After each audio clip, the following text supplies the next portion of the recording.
வணக்கம் and welcome to cinema matrix. இந்த வீடியோவில் எதை பற்றி பார்க்க போகிறோம் அப்படின்னா, அன்ஷிதா வந்து நடிச்சிருக்காங்க அப்படின்றத வந்து ஜாக்லின் அண்ட் தென் ரயான் வந்து அப்பட்டமாக வந்து இங்கே பதிவு பண்ணுறாங்க. ஸோ என்ன நடந்தது அப்படின்றத நம்ம டீட்டெயிலாக பார்த்துலாம். அதுக்கு முன்னாடி நம்மளோட சேனலை நீங்கள் சப்ஸ்கிரைப் பண்ணாமீங்கன்னா சப்ஸ்கிரைப் பண்ணி சப்போர்ட் பண்ணுங்கள்.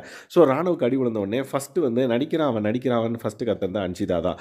ஸோ அதுக்கப்புறம் இதை அவங்கள ஃபாலோ பண்ணி எல்லாருமே வந்து ஓகே அவன் சும்மா நடிக்கிறான் போல அப்படின்ற மாதிரி எல்லாருமே நினச்சிக்கிட்டாங்க. பட் சீரியஸாக வந்து அவர் வலிக்குது அப்படின்ன உடனே ஓகே சம்திங் ராங் அப்படின்ற மாதிரி அருண் தூக்கிட்டு போய் ஹாஸ்பிட்டலில் விட்டார். ஸோ இந்த மாதிரி ராணவுக்கு அடிபட்டுருச்சு அப்படின்றத அனௌன்ஸ் பண்ணுறாங்க. ஸோ எல்லாருமே சாரி கேட்டுட்டாங்க. ஓகே.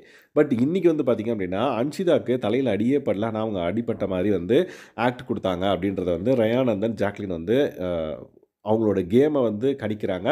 எப்படின்னு பார்த்தீங்கன்னா, ஸோ அன்னைக்கு ராணவ் அப்படி விழுந்தப்ப நடிக்கிறான்னு சொன்னது இவங்க தான். ஸோ அவன் நடிக்கவே இல்லை அப்படின்றத நம்மளுக்கு வந்து இந்த மாதிரி கட்டு போட்டு வந்ததுக்கப்புறம் தான் தெரியுது.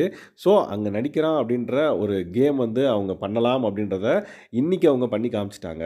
ஏன் அப்படின்னா, அப்படி சொன்னாங்க அப்படின்னா உடனே வந்து கேமை ஸ்டாப் பண்ணுவாங்க அப்படின்ற பட்சத்தில் இன்றைக்கி நடந்தது அப்படின்ற மாதிரி டிஸ்கஸ் பண்ணுறாங்க. ஸோ ஆக்சுவலாக என்ன நடந்ததுன்னு பார்த்தீங்க அப்படின்னா, தீபக் வந்து பார்த்திங்கன்னா அவங்க கட்டி வச்சிருக்கிற அந்த பிரிக்ஸை வந்து தள்ளி விடுவார். யார் கட்டிகிட்டு இருந்தான்னு பார்த்தீங்க அப்படின்னா, பிங்க் டீமில் அன்ஷிதா தான் கட்டிகிட்டு இருந்திருப்பாங்க. அது தள்ளின உடனே பிரிக்ஸ் எல்லாம் கீழே விழும். பிரிக்ஸ் வந்து அவங்க கால் மேலே படும். அவங்க ஷூ போட்டிருந்தாங்க, ஒன்றும் ஆயிருக்காதுன்னு வச்சுக்கோங்க.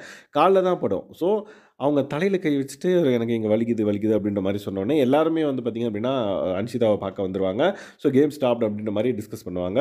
ஸோ அந்த கேமை ஸ்டாப் பண்ணுறதுக்காக இவங்க ஒரு கேம் விளையாடிட்டாங்க. அதுவும் வந்து ஃபேக்காக எனக்கு தலையில் அடிபட்டுருச்சு அப்படின்ற மாதிரி அவங்க வந்து ஆக்ட் கொடுக்குறாங்க அப்படின்றத வந்து ஜாக்லின் வந்து ரயான்ட்ட சொல்லுவார். ரயானும் அதை தான் வந்து எல்லாருக்கிட்டையுமே வந்து ஈவன் அன்ஷிதாக்கிட்டே வந்து உங்களுக்கு கையில் காலில் தானே அடிபட்டுச்சு, தலையில் நீங்கள் உங்களுக்கு கை வச்சுருக்கீங்களே அப்படின்ற மாதிரி கேட்டதுக்கு ரன்ஷிதா வந்து அந்தளவுக்கு விளக்கெல்லாம் கொடுக்க மாட்டாங்க. அது இதுன்னு சொல்லிட்டு கம்னு விட்டுருவாங்க. அதுக்கப்புறம் அன்ஷிதா இல்லாதப்பையும் இந்த விஷயத்தை எல்லார்ட்டையுமே வந்து சொல்லுவாங்க. ஸோ இந்த பர்டிகுலர் விஷயம் வந்து அவங்க பொய்யா தான் பண்ணாங்க அப்படின்றது நம்மளுக்கும் சம்டைம்ஸ் வந்து சென்ஸ் ஆயிருக்கு. ஈவன் தீபக்கே வந்து பார்த்தீங்கன்னா பக்கத்தில் உட்காந்து கேட்பார், ஏதாவது டாக்டர்கிட்ட பார்க்கணுமா, ஐஸ் பேக் எடுத்துட்டு வா அது இதுன்னு சொன்னோன்னே அவங்க இல்லை ஒன்றும் இல்லை எனக்கு சரியா போச்சு அப்படின்ற மாதிரி சொல்லுவாங்க. ஸோ அப்பயே நம்மளுக்கு டவுட் வந்துச்சு.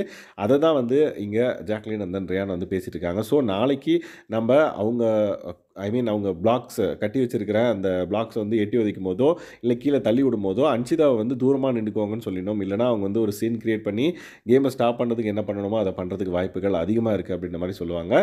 ஸோ இவங்களோட கேம் பிளானில் அன்ஷிதா வந்து இம்பாக்ட் பண்ணுறதுக்கான வாய்ப்பு இருக்குது. ஸோ நம்ம உஷாராக இருக்கணும் அப்படின்ற மாதிரி அவங்க வந்து டிசைட் பண்ணிக்கிறாங்க.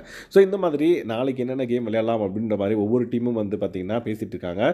ஸோ நாளைக்கு என்ன நடக்க போகுது அப்படின்றத பொறுத்து வந்து பார்க்கலாம். ஸோ இந்த மாதிரியான பிக் பாஸ் அப்டேட்ஸை நீங்கள் தெரிஞ்சுக்கணும் அப்படின்னா நம்மளோட சேனலை சப்ஸ்கிரைப் பண்ணாமல் சப்ஸ்கிரைப் பண்ணி சப்போர்ட் பண்ணுங்கள். Thanks guys. பாய்.